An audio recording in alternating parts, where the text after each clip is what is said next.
Estonie.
Pour lequel votre participation sera essentielle. Le forum s'ouvre sur une actualité internationale très mouvementée. En 2022, c'était le retour de la guerre en Europe, avec l'invasion de l'Ukraine et ses répercussions socio-économiques injustes, notamment sur les pays pauvres. En 2023, c'est une escalade énormément inquiétante entre Israël et le Hamas, mais aussi la situation tragique au Nagorno-Karabakh, au Soudan et dans d'autres coins de la planète où les populations civiles sont toujours les premières à souffrir, et au droit international humanitaire est de moins en moins respecté. Au Moyen-Orient, nous payons le prix d'un processus de paix au point mort depuis plusieurs années, car les conflits armés ont aussi besoin de gouvernance mondiale et de gestion. Nous voyons les effets d'un système international polarisé et d'un Conseil de sécurité de l'ONU qui fonctionne au ralenti. Mais beaucoup d'entre nous nous croyons qu'il est encore temps de reprendre le dialogue diplomatique, de sauver des vies, d'empêcher le conflit de s'éteindre dans toute la région. Et je salue l'initiative du président Macron d'organiser une conférence humanitaire hier qui a permis de mobiliser une aide internationale aux habitants de Gaza. J'appelle à la fin des violences, des armes seront tuées.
sur la paix. Sa sainteté, le pape François, est heureuse de s'unir à vous par ce message d'encouragement, dans l'espoir que cette rencontre, ayant pour vocation de renforcer le dialogue entre tous les continents afin de promouvoir la coopération internationale et le dialogue, puisse contribuer à la construction d'un monde plus juste, solidaire et pacifique.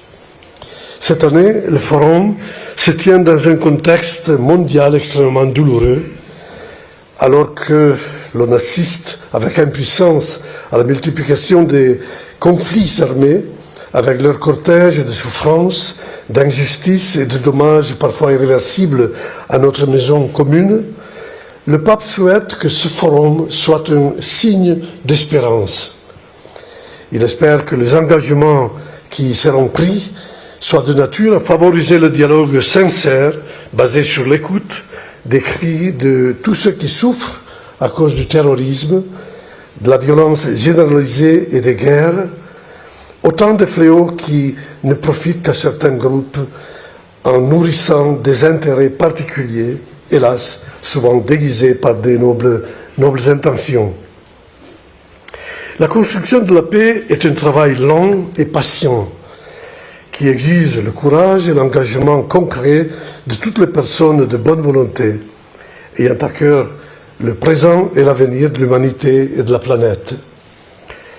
Une paix durable se bâtit au jour le jour à travers la reconnaissance, le respect et la promotion de la dignité de la personne humaine et de ses droits fondamentaux, parmi lesquels le Saint-Siège reconnaît particulièrement le droit humain à la paix, qui est une condition pour l'exercice de tous les autres droits de l'homme.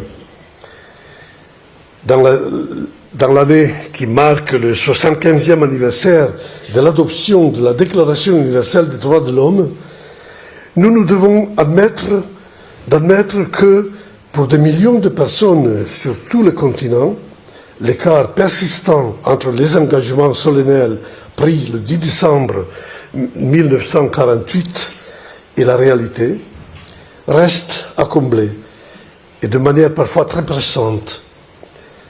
Combien de personnes, y compris des enfants, sont privées du droit fondamental et primaire à la vie et à l'intégrité physique et mentale en conséquence des hostilités entre différents groupes, différents pays? Combien de personnes sont, à cause des conflits, privées des droits les plus élémentaires, tels que le droit à l'eau potable et à une alimentation saine, mais aussi le droit à la liberté de religion, à la santé, à un logement correct, à une éducation de qualité, à un travail digne? Combien d'enfants sont contraints de participer directement ou indirectement au combat et portent les cicatrices physiques, psychologiques et spirituelles pendant toute leur vie,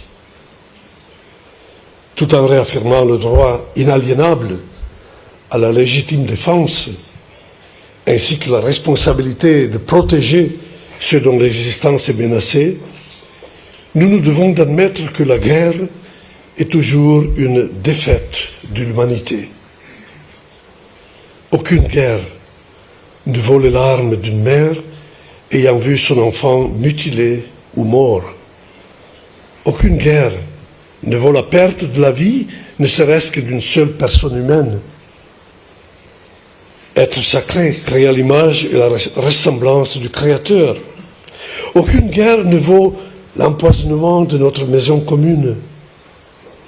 Et aucune guerre ne vaut le désespoir de ceux qui sont forcés à quitter leur patrie et sont privés, d'un moment à l'autre, de leur maison et de tous les liens familiaux, amicaux, sociaux et culturels qui ont été construits parfois pendant des générations. La paix ne se construit pas avec les armes, mais à travers l'écoute patiente, le dialogue et la coopération, qui restent les seuls moyens dignes de la personne humaine pour résoudre les différends.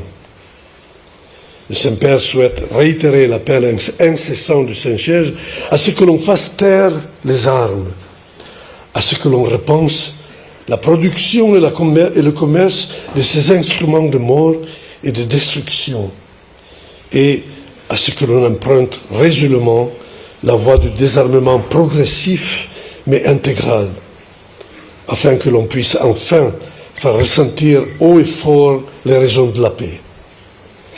En vous remerciant de votre attention, le pape François souhaite que vos échanges soient riches et fructueux, qu'ils permettent l'écoute et la rencontre de chacun dans la richesse de sa diversité, afin de faire grandir la culture de la paix et de porter des fruits concrets de fraternité. Merci.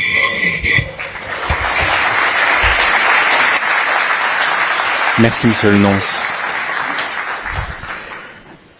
Dès 2018, le Forum s'est donné comme objectif de construire la paix sur le long terme. La paix de demain, en quelque sorte. Mais évidemment, on ne peut pas rester insensible ou inactif face au drame d'aujourd'hui. On n'a pas le luxe de choisir ses combats, en quelque sorte.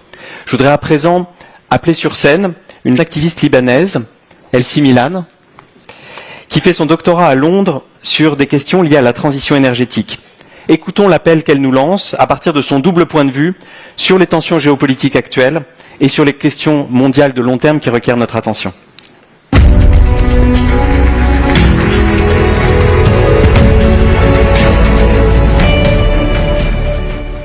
Monsieur le Président de la République française Emmanuel Macron, Mesdames et Messieurs les chefs d'État et de gouvernement, Mesdames et Messieurs les chefs d'organisations et d'institutions financières internationales, Mesdames et Messieurs les ministres, Mesdames et Messieurs les ambassadeurs et ambassadrices, Mesdames et Messieurs, permettez-moi d'abord de vous dire, en toute honnêteté, que vous étiez pour moi, durant une semaine, en même temps, sujet de tourment et d'enthousiasme. Je dois vous parler de ma vision en tant que jeune spécialiste de l'énergie et du changement climatique à l'aube de la COP28, pour vous inspirer en quelque sorte. Mais comment puis-je vous communiquer les aspirations de toute une jeunesse, moi, doctorante, à Imperial College London, venue de ce tout petit pays qu'est le Liban. Naturellement, en tant que jeune femme de ma génération, je me suis tournée vers les réseaux sociaux pour une inspiration. Dans cette quête, une chanson trilingue a marqué mon esprit. Alors en 1984, alors que la guerre faisait rage à Beyrouth, le journaliste français Michel Drucker invitait une petite Libanaise, Rémi Bendali, pour lui chanter ce petit refrain. جينا نعيدكم بالعيد بنسألكم ليش ما في عنا الأعياد ولا زينة يا عالم أرضي محروقة أرضي حرية مسروقة.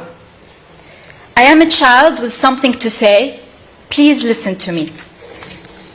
I am a child who wants to play. Why don't you let me? À mon enfance, à mes 4 ans, à l'innocence, au beau jardin à ce Liban qu'appellent les enfants, je vous demande, vous prie de rendre toute l'innocence de mon enfance. Sauvez l'enfance. En tant que jeune femme du Moyen-Orient, je ne peux que m'adresser à vous en pensant à tous les enfants qui souffrent sous la pression de la guerre. L'affrontement entre Israël et le Gaza nous rappelle tragiquement à quel point la paix est précieuse et doit être protégée. Nous le savons. Dans ce monde, notre seule issue est la paix. Nous ne pouvons céder à la haine. Ce conflit en est une nouvelle preuve. Je pense aux milliers des victimes de guerre, dont le Liban. Ce lundi, 3 petites filles du sud du Liban ont été tuées. Elles s'appelaient Rimas, Taline et Layan. Nulle terre ne peut fleurir, arrosée du sang des enfants. Libanaise, ma génération a vécu le traumatisme de l'invasion, de la guerre, des crises financières, de la corruption, de l'injustice et de l'explosion dans notre capitale, Beyrouth, le 4 août 2020. Nous sommes victimes de nos départs contraints, laissant derrière nous nos rêves, nos familles, nos coutumes et notre cher cèdre. Oui, notre cèdre qui siège sur nos monts blancs fiers. Nous sommes toutes et tous ce matin réunis pour la paix, Elle doit être préservée et restaurée au Moyen-Orient comme ailleurs au plus vite. Les armes sont plus brillantes que nos forêts, nos océans et la biodiversité qu'ils abritent. Et pourtant, la paix ne sera durable que si nous parvenons, par notre engagement collectif, à préserver la planète. Les résultats des recherches des agences intergouvernementales ne sont pas optimistes. Selon le GIEC, il y a plus de 50% de chances que l'augmentation de la température mondiale atteigne, ou plutôt dépasse, 1,5 degré C d'ici 2040. Notre lutte est donc pertinente et essentielle. Nous devons donc joindre nos forces dans ce monde de rivalité où les enfants et les générations futures sont les plus vulnérables. N'ayant pas pu sauvegarder leur présent, nous nous devons un avenir meilleur. Dans cette mission, chacun d'entre nous a un rôle important à jouer. En tant que chercheuse, je me concentre sur la sobriété énergétique pour la décarbonisation des industries lourdes et le développement de l'hydrogène bas carbone. Cette ultime décarbonation est le défi le plus important de vos institutions et que notre jeunesse doit surmonter. Mais ne vous inquiétez pas, la jeunesse est prête à relever ce défi et se mobiliser afin de bâtir une planète à la hauteur de ses ambitions, à une seule condition, avoir une place dans vos négociations et vos tables rondes. Il est essentiel de continuer à focaliser nos ressources financières sur la décarbonation. Cette réduction des émissions doit être juste et équitable, impliquant tous les pays, toutes les régions, sans laisser personne de côté. Durant le sommet de Paris pour un nouveau pacte financier mondial, en juin dernier, de claires intentions ont été mises en valeur. Je pense qu'il est temps de passer à l'action. Nous avons un long chemin à parcourir et pas de temps à perdre. J'espère que vous êtes prêts pour un marathon, mesdames et messieurs. Celui-ci n'est pas facile à courir. Sa ligne d'arrivée, le salut de l'humanité ou le chaos complet. Bientôt, nous nous retrouverons tous ensemble à la COP28, à Dubaï, prêts à renouer cet engagement, commencé ici, à Paris, il y a maintenant 8 ans. J'ai hâte d'y être. Pas vous? Je suis ravie d'être à Paris aujourd'hui, pour la première fois. Victor Hugo avait raison. Respirer Paris, cela conserve l'âme. Pour tous, Paris est la capitale des Lumières, de l'amour et de la résistance. Que Paris devienne aujourd'hui, par notre engagement commun, la capitale de la paix pour les peuples et la planète. Mesdames et messieurs, moi je n'ai pas d'armes pour combattre, ni de plumes pour écrire les lois. Mais j'ai mon optimisme et ma foi. Je ne rêve pas d'utopie, mais de quelque chose de plus concret, de réel. C'est une foi en une humanité qui surpasse toutes les différences. C'est une foi dans la science qui nous guidera vers un avenir sain. C'est une foi en vous, réunis ici pour les meilleures des causes, ouverts et tolérants. J'ai la conviction qu'il y a des jours meilleurs à venir. Mesdames et messieurs, si ce matin vous ressentez la même énergie que moi, si vous avez la même flamme qui jaillit en vous, si vous croyez vraiment que l'union fait la force, alors aujourd'hui, c'est votre chance. Votre chance d'écrire les nouvelles pages de notre histoire. Votre chance de mobiliser vos ressources pour la plus noble des causes. Votre chance de tenir vos promesses.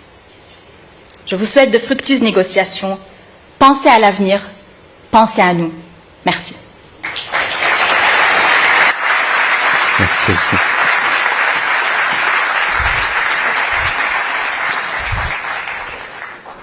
Comment financer à la fois les objectifs du développement durable, donc la lutte contre la pauvreté, et la transition verte, la transition climatique? C'était tout l'enjeu, tout le thème du sommet pour un nouveau pacte financier mondial qui s'est tenu les 22 et 23 juin dernier, ici même, au Palais Brongniart. Et la session de ce matin, autour du président de la République, est consacrée à ce sujet et surtout au suivi de ce sujet. Au Forum de Paris sur la paix, on n'aime pas spécialement lancer à chaque fois des choses nouvelles. On aime bien les suivre, on aime bien s'assurer que ce qui est lancé est scruté, est suivi, et surtout qu'on agit ensuite après avoir négocié et fait des discours. Ce matin, nous aurons 2 panels. Le premier sera consacré aux réalisations depuis juin dernier. Qu'est-ce qui a changé? Qu'est-ce qu'on a pu réaliser grâce au sommet de juin? Le deuxième sera consacré aux perspectives. Qu'est-ce qu'il faut encore faire jusqu'à la COP 28 en particulier, pour pouvoir avancer. J'appelle donc, pour le premier panel, le président de la République, M. Emmanuel Macron, mais aussi le président du Conseil européen, Charles Michel, dont l'institution, comme vous le savez, est spécialement engagée dans un changement climatique équitable et rapide, la directrice générale du Fonds monétaire international, Kristalina Georgieva, alors qu'on le sait, les institutions de Bretton Woods ont été au cœur des discussions du sommet de juin et continuent à être au cœur des débats sur l'évolution du système financier international, le président de l'Asian Infrastructure Investment Bank de l'AIIB, Tin Lee-chun, qui est aussi membre de la coalition Finance in Common, et c'est lui qui recevra, qui sera l'hôte de la prochaine édition du sommet annuel de finances en commun, comme démonstration très concrète de ce que ça veut dire de travailler en écosystème, de travailler en réseau pour les banques de développement. Et enfin, le docteur N.K. Singh, éminent économiste, qui a produit avec le professeur Larry Summers un rapport essentiel sur les banques multilatérales de développement pour le G20 indien. Mesdames et messieurs, je vous invite à me rejoindre sur scène.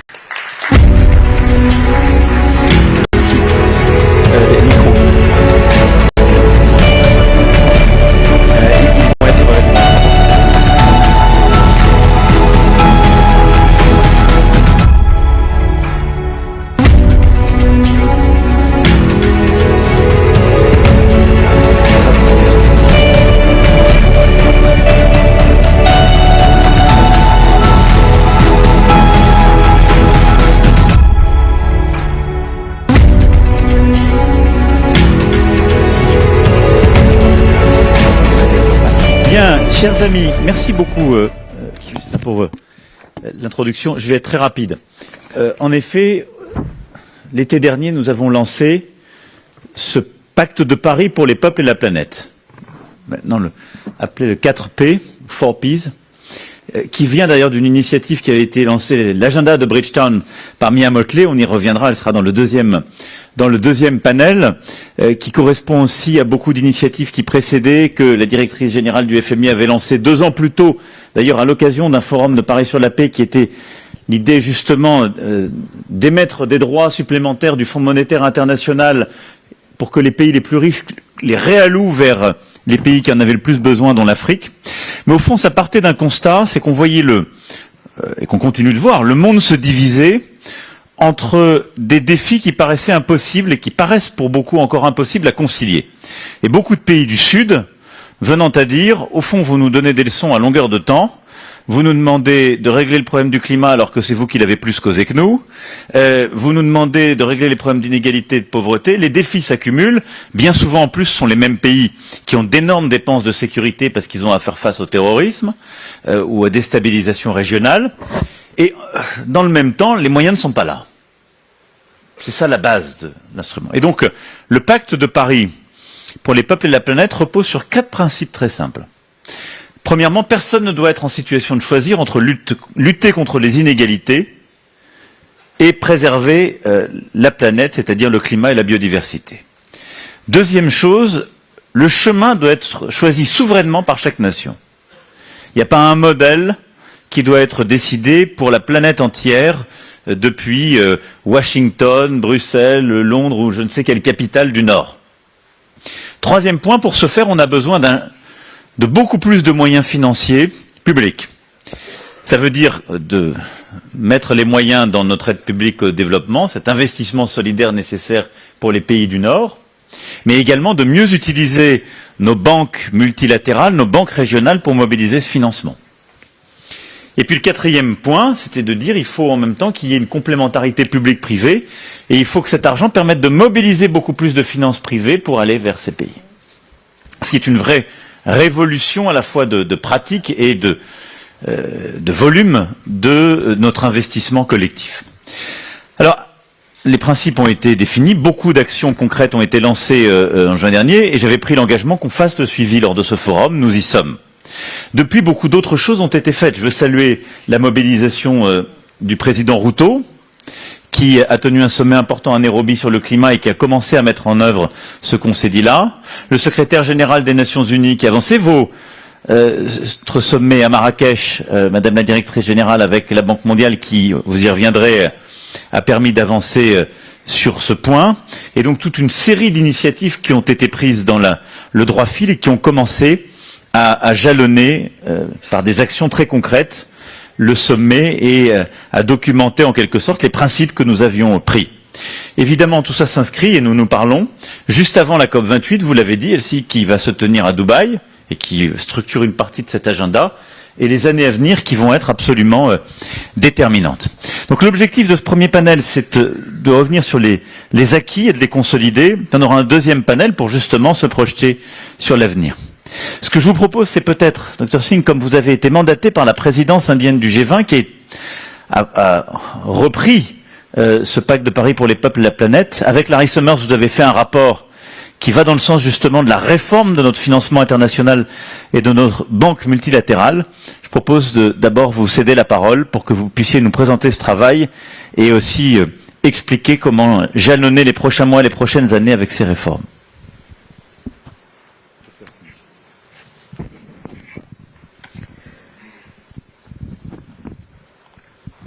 Well, thank you very much, Your Excellency. Thank you for this honor and privilege to be part of this roundtable. The honor and privilege of Mr. President following a remarkable leadership which followed the summit which you had convened. And indeed, for the honor and privilege that how gratifying it is that your own team, after a careful study of the 2-volume report, which Larry and I had of which we were the co-conveners with a distinguished group, found it to be a very worthwhile report in terms of taking the agenda forward and making fundamental changes. Now, as you correctly pointed out, that ever since your initiative, the last 6 months, Mr. President, has seen more changes in the last 6 months or 8 months than it has taken in many decades. Consider the following, Mr. President. Consider the fact that our first report and second report is already in the course of implementation. Consider that the initiatives of the World Bank in changing its matrix, with which it had a mindset of calling it a livable planet, in a report which they gave in Marrakesh, the change of nomenclature represents a kind of a mindset change. Consider that the African Development Bank is making pioneering efforts on hybrid capital. Consider, Mr. President, that the Asian Development Bank has announced by itself $100 billion through guarantees alone, that the Asian Infrastructure Investment Bank has signed an agreement of $1 billion. The harmonization of EBRD and AIB and the Inter-American Bank's arrangement with the World Bank are important changes. We know that things, given your leadership and the leadership of the G20, Mr. President, has moved now in a very positive direction. We know, however, that roughly $5.4 trillion per annum is needed between now and 2030, of which Kristalina is aware that 2 trillion must come, alas, from domestic resource mobilization. And she will talk about this more, and some initiatives on that has begun. But coming to the 1 trillion, which must come half from private capital, half from concessional and non-concessional capital, how do we get this? This is the tectonic shift which we require, and this is the shift in terms of, I agree with you entirely when you said, Mr. President, that we are still much better off in restructuring the mindset, the processes and procedures of existing multilateral development banks, because they are a rule-based organization They have generally served the world well. They are an extraordinary example, Mr. President, of very successful and creative financial engineering. Consider the fact that in a capital base of just 20 billion, the World Bank has so far done over 900 billion, which is a very efficient way of financial intermediation. Is that enough? No, it is not enough for 5 reasons, Mr. President, I submit to you. First, I think its record has been extraordinary in harnessing public capital by the factor which I mentioned to you. But in sharp contrast to that, its record in being able to harness private capital has been an extraordinarily poor one. That out of $1, you are just harnessing 0.6 of private capital. You can do that to 1.5 very, very effortlessly. You can optimize its balance sheet far more creatively than you have been able to do in terms of making it bigger, bolder, and better in multiple ways. And I think that the efforts which are being made to harness hybrid capital, private capital, guarantees, blended finance, offer the enormous scope of how much bigger it can become without too much additional capital outlays right at the beginning. And therefore, I think that as 2 reports taken, Mr. President, in conjunction, the triple agenda we call it the triple agenda. Triple what? Triple that moving away from mere poverty alleviation and shared prosperity to include the third factor, global challenges. That's the third item, not one as a substitute to the other, but the 3 taken all symbiotically. Triple in terms of possibility, the total finances which are available. Currently, which I mentioned to you, $120 billion is all that the multilateral development banks lend per annum. This can easily be tripled closer to 400 billion if you take concessional finance also to be triple. So triple in terms of finance, triple in terms of mechanisms in being able to provide a new window, perhaps a more creative window, or being able to harness capital more innovatively.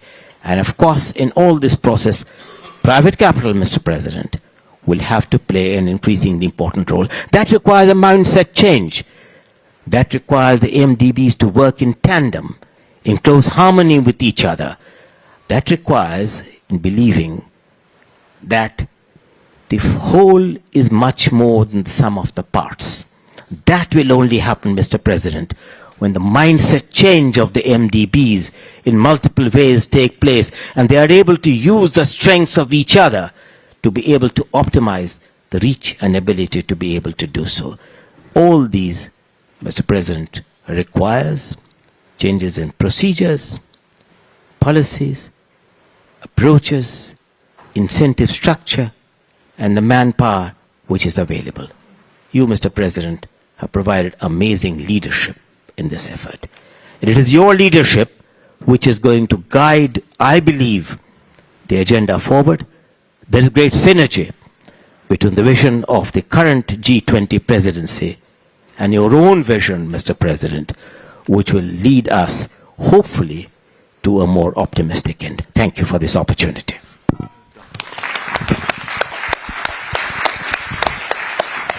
Thank you, and thank you for your report, your work, and I want to commend the G20 presidency of India, because I think this agenda is very inspiring, and we made a lot of progress, and I know how much Brazilian presidency wants to follow up on that, and you're right to create this common dynamic and all the synergies between having a better mobilization of the existing balance sheet and reforming global governance of IMF, World Bank, and our global institutions, because they have to be much more inclusive and much more efficient.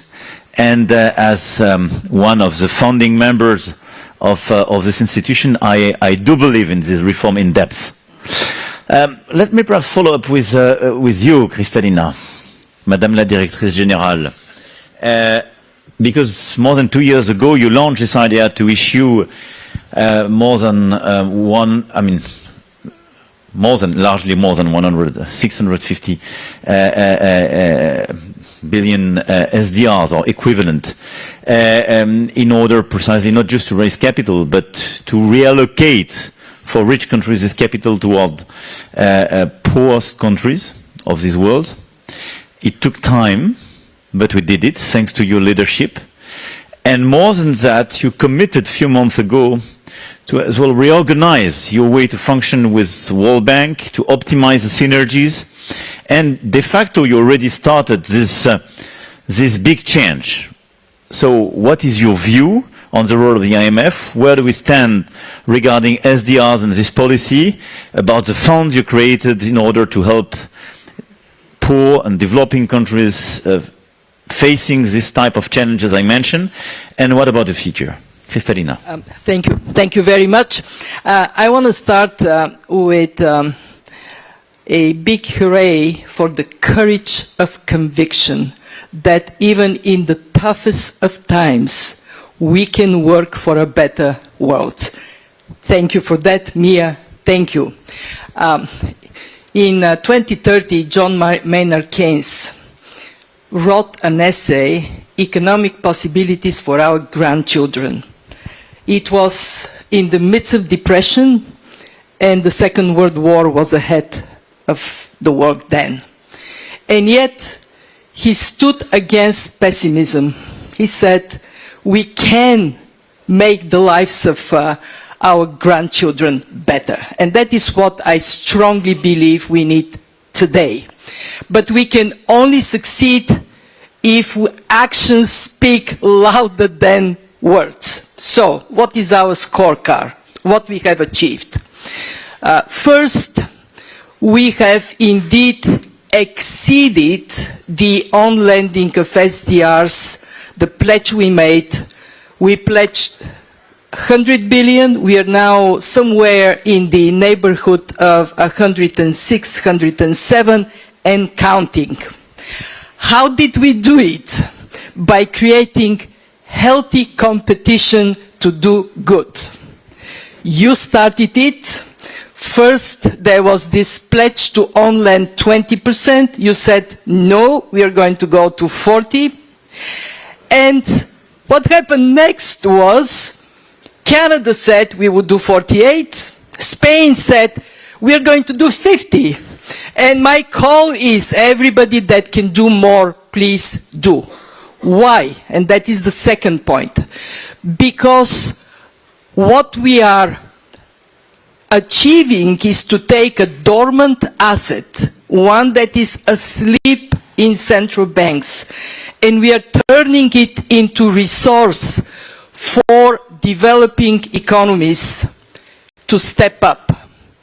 What we have today, $55 billion on lending to our Poverty Reduction and Growth Trust. This makes it possible for the fund to provide zero interest rates lending on scale. And I look at the President of Ghana. We lent Ghana 3 billion. We would have not been able to do more than 1 billion if we didn't have that resource. Second, we now have over 40 billion in our Resilience and Sustainability Trust, which provides long-term, 20 years, concessional finance, 10.5 years grace, low interest rate, to vulnerable to climate change countries. Not only to low-income countries, but also to vulnerable middle-income countries. Where we are today, in record time, we have 11 programs. Senegal is among them. Barbados is among them. Out of these 11 programs, 6 are on the continent of Africa, where most of the vulnerabilities, unfortunately, lie. 3, we reached out to our members and we appealed for compassion.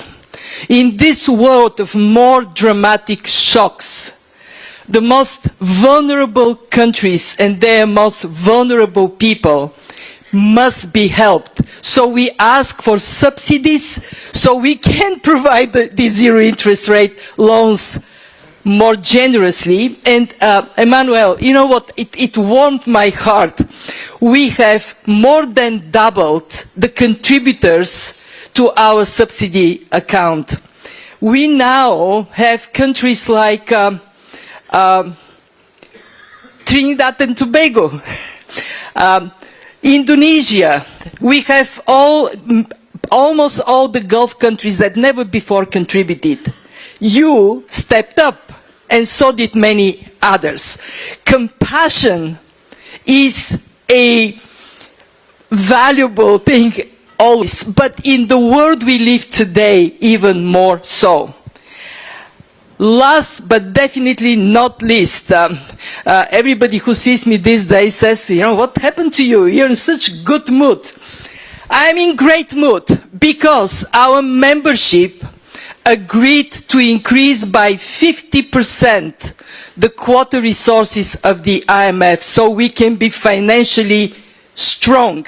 So when we provide support to Jordan, as we just concluded staff level agreement, 1.2 billion, we can do it. We can do more for Egypt, countries that are currently at such a high risk.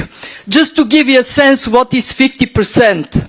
This is predictable resources for the fund to respond to shocks as they occur.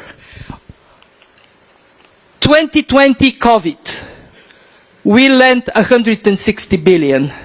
2022, war in Ukraine, we lent 160 billion.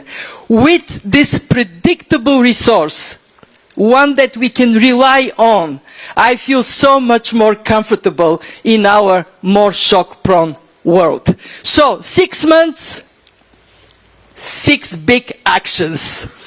And I look forward, Emmanuel, you call us in 6 months. I'm a little, okay, we need to come up with 6 more. And we will.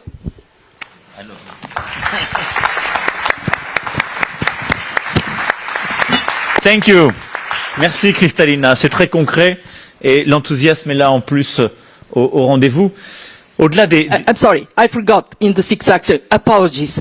And now we have a third chair for Sub-Saharan Africa to represent the continent much better.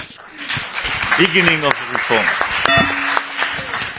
Début de la réforme de gouvernance en effet du FMI, et je pense que au-delà de ce qui a été rappelé, tout ce qui a été décidé permet en effet des actions très concrètes et d'avoir plus de leviers sur des pays clés qui sont ici présents. Mais ça permet aussi, en lien avec la guerre que nous évoquions en propos introductifs et qu'on a largement discuté hier, c'est que tout est lié. Et qu'aujourd'hui on a des pays très vulnérables qui, si on ne les aide pas par la solidarité internationale, seront entraînés par le conflit qui est en cours. Et donc en effet, l'action du Fonds monétaire international, en particulier en Jordanie, en Égypte, dans le cadre du conflit qui se joue aujourd'hui, est absolument décisive et ne serait pas possible sans ces augmentations de capital et ces moyens réalloués. Kristalina a eu raison de le dire. Je vais maintenant aller vers vous, Président Jean, pour justement ce travail se fait en commun et nous avons nos institutions financières internationales, mais nous avons aussi nos banques. Vous présidez la Banque asiatique d'investissement pour les infrastructures et vous faites partie de ce qu'on a aussi inclus dans l'initiative du Pacte de Paris pour les peuples et la planète et consacré à ce moment-là politiquement, qui s'appelle Finance en commun, qui est la réunion de toutes nos banques de développement, des banques régionales, des banques justement intercontinentales, pour permettre ce travail en commun aux côtés de la Banque mondiale et du Fonds monétaire international, développer des synergies et les effets de levier. Et par rapport à tout ce qui a été dit aujourd'hui, je voudrais justement que vous nous parliez de la manière dont vous voyez Finance en commun, le rôle de votre banque et la manière d'améliorer ce financement à la fois de la lutte contre les inégalités et la pauvreté et pour la planète. Président Jean. Thank you, President Macron. Thank you very much. It's my first opportunity to attend the Paris Peace Forum, but I was here in June under your leadership to attend the meeting, very much important new global financial pact. And Mr. President, thank you very much for your astounding leadership. And I can also tell everybody here that much has been achieved since the meeting in June. We are not simply talking, it's not talking shop, it's a workshop, because we work together. And first of all, I remember you want us to be bigger and bolder and getting better job done. I think we are all working very hard. Now I'm stepping in for my friend President Ajay Benga today. He couldn't make it for a very special reason, and actually it's very nice for me to be here for him. I hope I will speak in the same voice as Ajay's, and I will check with him whether I spoke rightly, but I can tell you, Mr. President, that we really work together as a system. And since you call on us to work together to do better, and we really started to work at the system. For instance, very close cooperation has been achieved, and Mr. Singh referred to the $1 billion finance guarantee for the World Bank's program. Now, this $1 billion guarantee is not a big amount, but we help the World Bank to release the resources to do new financing. And we are working actually to do more. And also, I think the financing for Commons Coalition is also making very good progress. And I think the achievements in Cartagena following the meeting here, I think is demonstrative of the actions we can take together. Actually, we are trying our very best to bring the coalition to Asia. And I'm very much willing to host 2024. To that end, I certainly have to mobilize more support from the partners and other MDBs. But I think it's very much important. I think the essence of working together is just to get more financing for development, for climate change mitigation adaptation. Now, we all know that this Financing Commons Coalition has $23 trillion in assets and 10% of the total annual financing flows. This is a huge amount of money. And if we only work with the MDBs as a small group, it's very much limited. By working together, and we can mobilize huge amount of resources to develop shared programs which can promote global prosperity, development, and in particular, climate change mitigation adaptation. So I think leadership is important because leadership would guide us to do whatever is needed. But then we follow by actions, coordination, cooperation, and implementation. So I've been in the development work for the last 4 decades, and I have never seen such kind of momentum, such kind of shared vision and cooperation. Now, Kristalina is here. We also work with you when we provide financing to some of the risky countries, highly indebted countries. We check with IMF what is the best approach, right? Not simply giving them money, building even higher indebtedness. So working together as a system, Mr. President, we believe this is very much important. Thank you very much for your leadership. And lastly, I would like to say a few words about this bank. France is one of the first countries to participate in the negotiation of the bank. European countries are not simply to join the bank which is established already. European countries join in the making of the rules, in the negotiation of the Articles of Agreement, and we have the principle of being lean, clean, and green. So this is the, I would say, the great achievement of the cooperation among all of the shareholders. And I'm very much confident we can do more together. Thank you very much, Mr. President. And I can assure you we will continue to work together and do even better. Thank you. Thank you, President. Thank you. Merci beaucoup. Je vais maintenant passer la parole au président Charles Michel qui tant que président du Conseil, à piloter cette double action justement des chefs d'État et de gouvernement européens qui sont engagés sur la transition climatique et la biodiversité, et dans le même temps aussi, à travers les différents sommets, celui avec l'Union africaine et d'autres, engagés sur l'investissement solidaire international, et donc comment justement l'Union européenne porte ce double agenda, et comment tu vois à la fois les acquis depuis le sommet, mais également les perspectives d'un point de vue européen.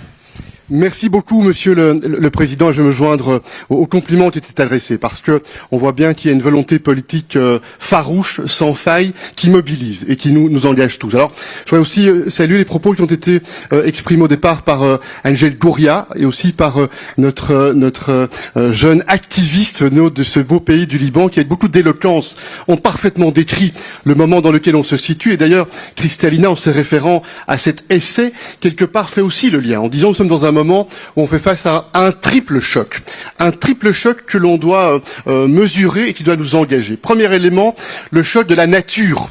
Changement climatique, le Covid-19 est aussi une démonstration, les océans, la biodiversité, les forêts, ce midi, les glaciers, les pôles, on voit bien que nous avons une responsabilité sur ce sujet. Deuxième choc, le choc technologique. Intelligence artificielle générative, ça bouleverse nos sociétés, on doit appréhender ce choc. Troisième choc, la remise en question d'un ordre fondé sur le multilatéralisme, fondé sur des règles, et la tentation du repli, la tentation de se regarder le nombril et de renoncer à cet esprit de coopération. Et donc, merci, cher Président, de nous mobiliser, de nous engager pour faire en sorte que l'on soit en première ligne pour croire, pour avoir foi dans cet esprit de coopération, pas simplement dans des discours et dans de l'action. Et ce que l'on fait aujourd'hui, puisque quelques mois plus tard, nous regardons quels sont les délivrables, quels sont les résultats engagés. Et Kristalina a fait une belle démonstration très opérationnelle. Je ne vais pas répéter les propos qu'elle a tenus et qui montrent que ce que vous avez indiqué comme cap, ça amène un certain nombre de résultats. Quelques points s'agissant de l'Union européenne.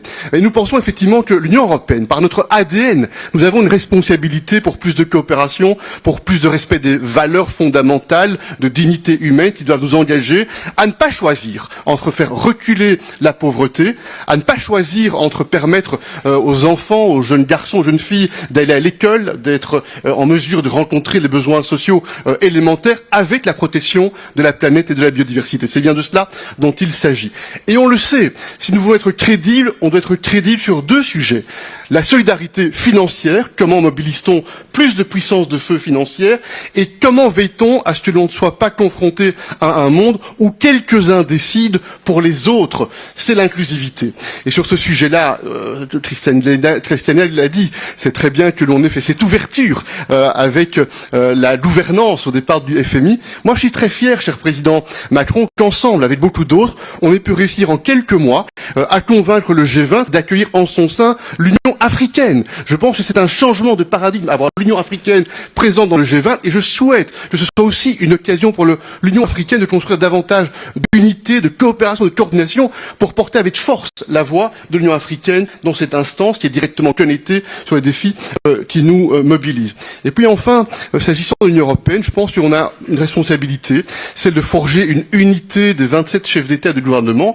Nous le faisons quotidiennement, ensemble, avec d'autres, pour faire en sorte que l'on ait plus d'impact et plus de poids dans cet espace multilatéral. Les droits de tirage spéciaux, je n'y reviens pas. On a assumé une responsabilité, on va continuer à être engagé. On doit aller plus loin, mieux mobiliser la puissance de feu des institutions financières, et on mesure chacun que c'est indispensable, parce que si je prends la Banque mondiale par exemple, la Banque mondiale aujourd'hui est proportionnellement au PIB 7 fois moins capitalisée qu'elle ne l'était au moment de sa création. Ça montre bien qu'il y a une difficulté, et donc le bon sens, c'est faire ce que Kristalina fait avec la Banque mondiale, c'est mobiliser mieux les capacités, faire en sorte, comme ça a été très bien dit, de mobiliser le secteur privé de manière intelligente. Et pour ça, il faut de la gouvernance, de la prévisibilité, de la lutte contre la corruption, mais ça signifie aussi que l'on va devoir envisager à un moment donné, probablement, on n'hésitera pas à le débat, de considérer des augmentations de capital. Je pense que ce sera un débat tôt ou tard qui sera devant nous. Donc vous le voyez, l'Union européenne souhaite être un acteur très mobilisé, très engagé, et je suis aussi très heureux de faire le pari à Kristalina de se retrouver dans quelques mois pour faire de nouveau le bilan sur les pas en avant qui auront été conclus. On a une responsabilité, je pense que ça a été dit avec beaucoup d'éloquence, je le répète, il y a quelques instants, Paris, elle est est la capitale de l'amour et de la résistance, que Paris et la France soient un moteur pour faire en sorte qu'il y ait plus de paix, plus de sécurité, plus d'équité. Je pense que ça doit être notre vœu commun. Merci à vous. Merci, Président. Dans les pistes d'action, enfin les engagements d'action que nous avions évoqués à Paris il y a quelques mois, il y avait l'idée d'avoir une fiscalité internationale qui soit dédiée justement au financement et à l'accroissement de ce financement. Ça a été repris au sommet de Nairobi par le président Ruto. Et je voudrais peut-être donner la parole à Laurence Toubiana qui, avec justement la Fondation European Climate Foundation, travaille sur ce sujet. L'idée, c'est qu'on lance quand même une coalition formelle à la COP 28. Mais chère Laurence, comment vous voyez ce sujet et son avancement? Merci, Monsieur le Président. J'ai écouté avec beaucoup d'optimisme ce qui vient d'être dit. Beaucoup de tabous sont tombés. Kristalina, on le sait, les droits de tirage spéciaux, c'était impossible. La mobilisation des MDBs it was impossible already. So I think the slogan for this implementation of Paris Summit could be a hope, not hate, which is exactly what we are looking for.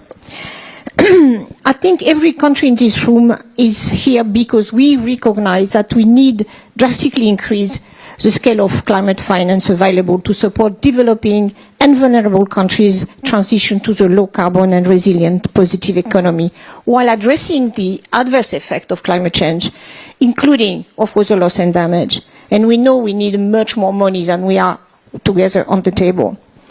This means that climate finance today only provides a fraction of what is needed, and that it could scale up really quickly to avoid the worst impact of climate change. It's not for tomorrow, it's really for today.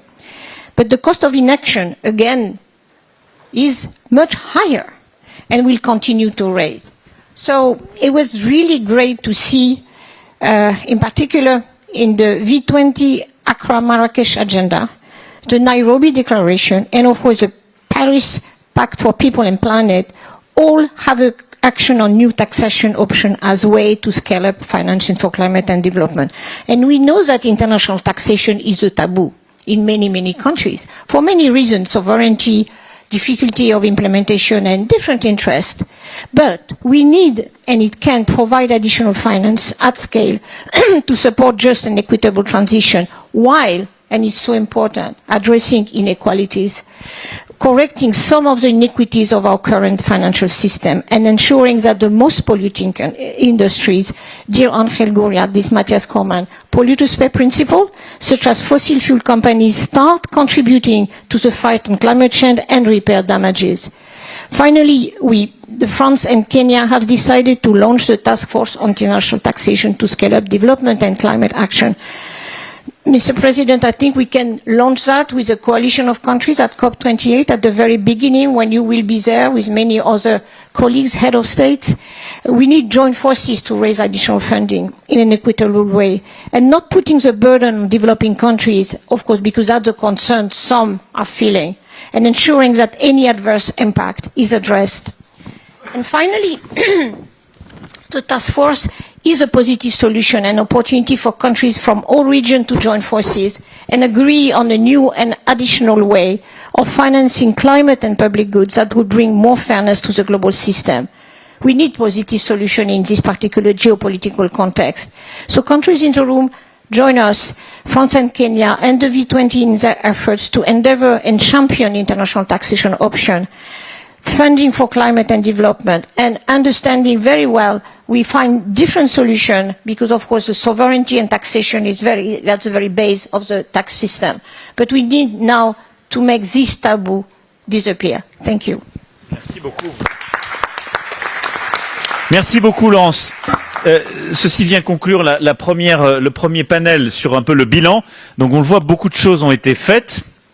Il y a encore beaucoup de choses à faire, ça a été dit très bien, beaucoup de tabous sont tombés. Maintenant, on va continuer l'effort avec à la fois la présidence indienne et brésilienne du G20. Je pense qu'il y a maintenant une échéance très importante qui est de poursuivre la réforme de la gouvernance, de continuer d'avoir des actions très concrètes de mobilisation à la fois de nos banques, nos institutions internationales et nos banques multilatérales et nos banques de développement, et en effet de pouvoir déboucher sur des actions très concrètes là aussi en termes de financement. Il y a un point sur lequel je voudrais insister en même temps que la réforme de la gouvernance, c'est qu'on ne doit pas perdre de vue la capacité à accompagner les acteurs les plus locaux.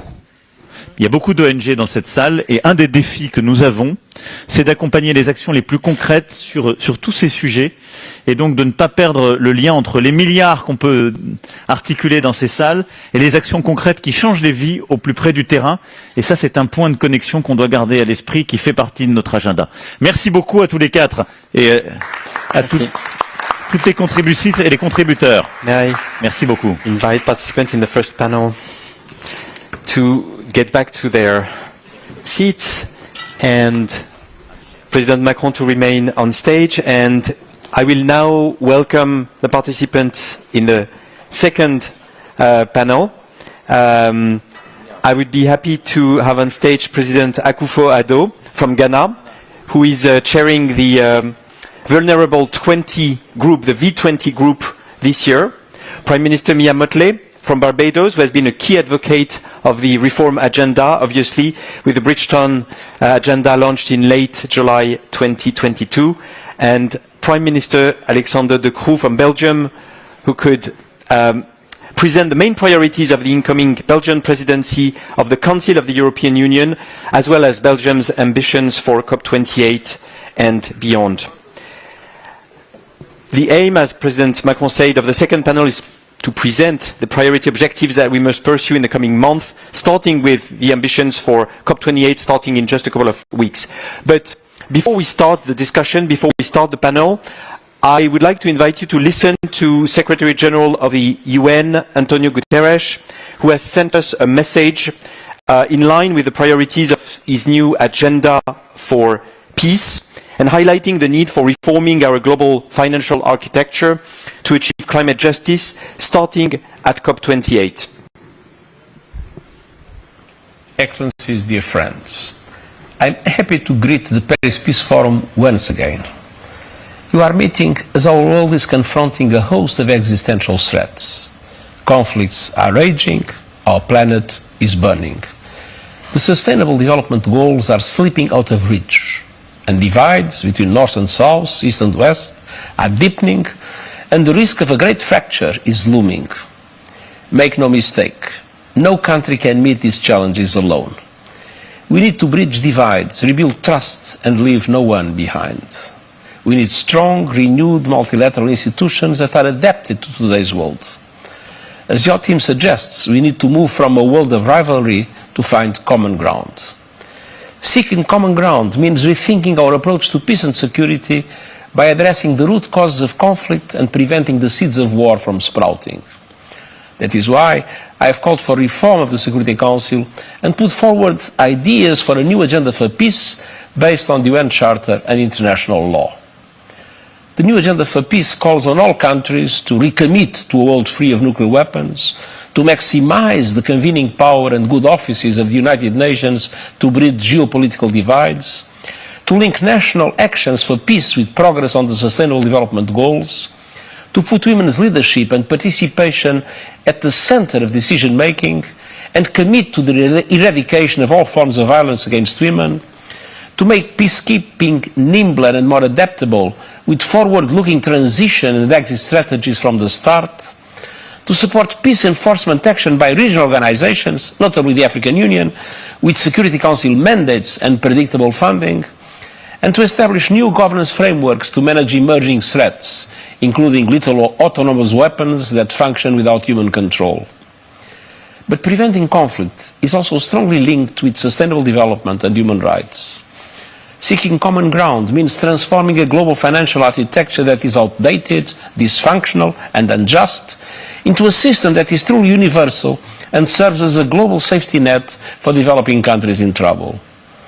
Seeking common ground means cutting emissions and ensuring climate justice for those who did least to cause the crisis but are paying the highest price, starting at the COP28.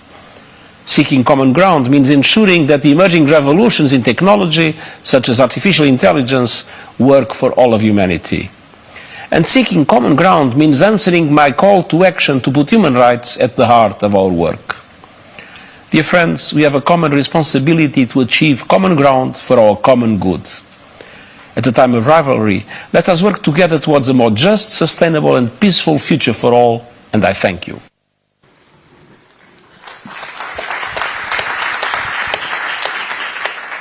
If we speak about the future and what's next, obviously COP28 is absolutely critical in the coming weeks, and as it will frame as well on a series of actions the world to come.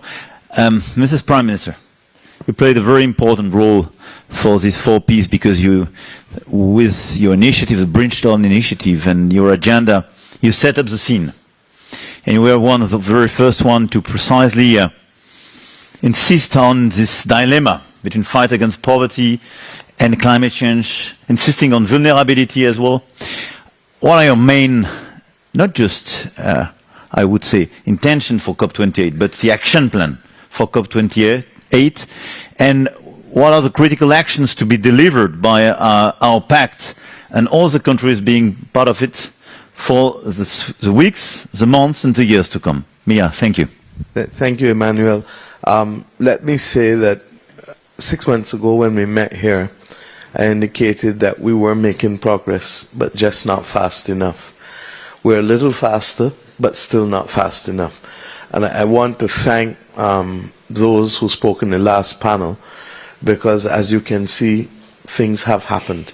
And I want to commend you for your leadership on this matter, because even after we listened to the Secretary General just now, it is so easy for us to lose focus. But I am an eternal optimist, and I want to commend the young lady from Lebanon who spoke this morning, who both in her passion and language captured the moment. I do believe that peace will come, and I do believe that the planet will be saved. The question is, at what cost? And whether we have not learnt the lessons of a century ago. The truth is that the conflicts that are increasing are threatening to delay our rendezvous with saving humanity and saving the planet. And that means that more lives will be lost, lives that we will not see on television as we are seeing now, but they will be lost nevertheless. Against that backdrop, therefore, we have to call for continued pace. And your voice is critical because there is too much distraction on the basis of geopolitics and on the basis of domestic politics from the real battles. We cannot save the planet with a quarter or half the people of the world working together. We need the majority. And if the majority is distracted in conflicts, if the majority is distracted in just being able to eke out a living, one of the things that we don't talk about is food and water security. And food and water security is a daily battle. And human beings can't survive without access to it for a long period of time. So that it bothers me, and I want to commend you and President Ruto, as we just heard, for the task force which is being set up. But I want to ask you to broaden it. And I want to ask you not to focus on climate alone, because in Paris we agreed planet and people. And to not allow us, or indeed the international media, to suck us into what is sexy on the reporting of the issues of the world. Because then we'll focus on COP and the climate and the lights, but we'll forget people. If we're going to agree that there needs to be a new mechanism for funding beyond that which we have now at the domestic levels and the public ODA, then we need to also recognize that there are competing interests for global public goods. And while climate and loss of biodiversity is perhaps the most urgent and certainly one of the greatest ones, food and water security is critical. Providing for the victims of conflict and what happens to them, whether in Africa, whether in the Middle East, whether in Europe, whether in Latin America, we need to be able to ensure that there is a capacity to reabsorb people who cannot on their own make their way because of them being victims of conflict. And then we need to be able to recognize that the ones who were not seen in the pandemic, who have lost, have been our children, and that the digital divide that precluded them from having access to regular education for the better part of 3 years can be totally destructive if we don't reintegrate them back into their societies by giving them a platform, an opportunity for learning. So I've broadened the response a little bit because I feel that as you embark on this critical work for finding an international source of funding for global public goods, that we need to frame the parameters properly and to ensure that we can find ways, and of course the readiness for pandemics, which is the fifth one that I didn't include, not just the ones that will come as a result of climate because of the impact of warming, but also the slow motion pandemic of the antimicrobial resistance, which will reverse a century of medical progress, much of which has been developed here in this country. And if we don't get it right, it means that people may save the planet, but die from something else that ought not to have been a threat to humanity. I say these things conscious that as we focus now, as we go into COP, on the capitalization of the Loss and Damage Fund, it cannot be the only matter that we are seeking to raise funds for. And we are in danger of people saying, as they say to me often, well, you said you wanted X, but now you're asking for Y. Well, we're asking for X and Y, but you may only have heard X. And therefore, it is important to state what the world needs now. We also have to be aware that we really ought to have been going with COP to COP with a record and not a promise. And my fear is that the record is not yet strong enough to keep the world's trust in the process. And to that extent, it may well be fortuitous that there is not a country that has come forward to offer to host COP29 yet, and we may have to see COP28 as phase A and COP29 as phase B, and to ensure that we keep the momentum up, because I'm not sure that we can reach safety in the month that is left to properly capitalize the Loss and Damage Fund.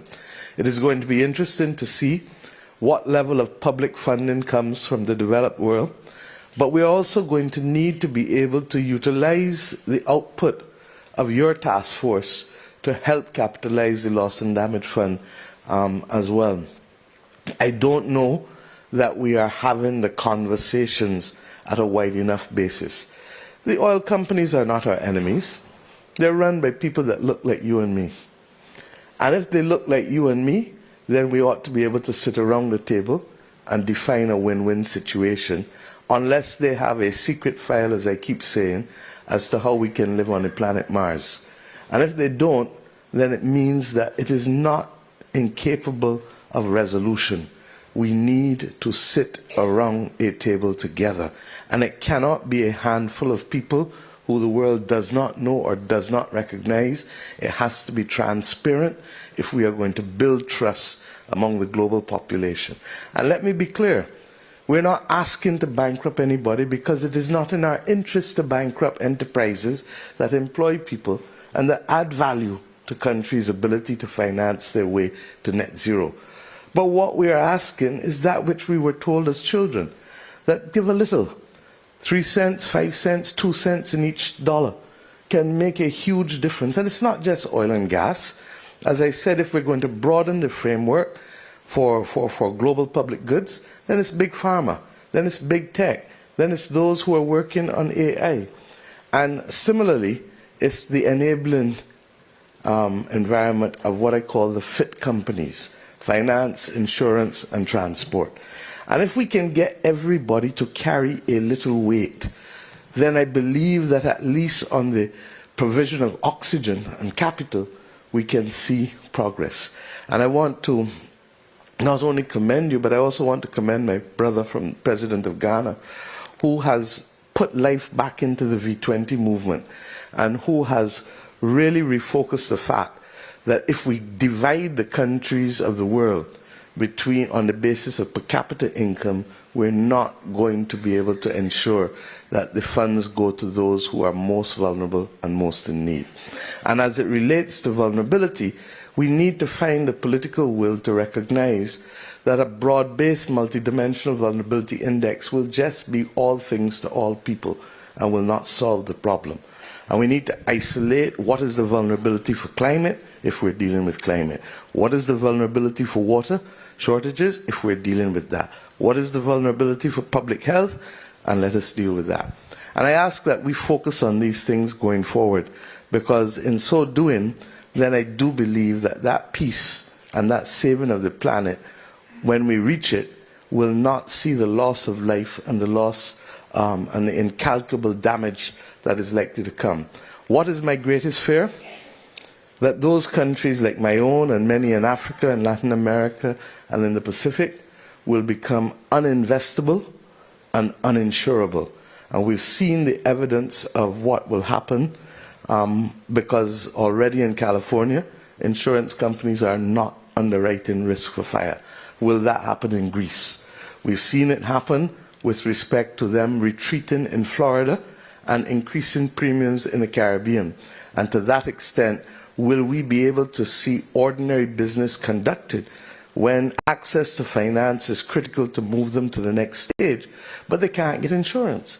And that is why, and I end on this, that the debt pause clauses that the World Bank embraced here in Paris in June cannot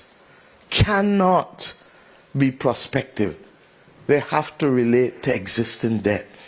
If they don't relate to existing debt, it means that the countries who are intended to benefit from it cannot benefit from it for another 10 to 15 years. And secondly, they ought not to attract a premium. And I would only appeal to the World Bank and other institutions to recognize that to charge a cost for the restructuring of debt, well, not even restructuring, because that's what's causing them to have problems, but for the agreement to pause debt payments for 2 years, that to charge for that is an example of a modern Shylockian Merchant of Venice scenario that ought not to be part of the future of the characteristics of international finance. You cannot profit when people are on the ground. And I'm sure that His Holiness would agree that that type of behavior will reflect the worst of humanity. And I therefore say simply, let us get the debt clauses right, because with reducing insurance coverage and with underinsurance, governments are going to have to step up to the plate to provide the relief and the rebirth of so many different sectors in our economy, and therefore they will need the fiscal space. The last point is this. I'm sorry. You're forcing us to borrow as developing countries for something that we did not create, and we know that. But when you add debt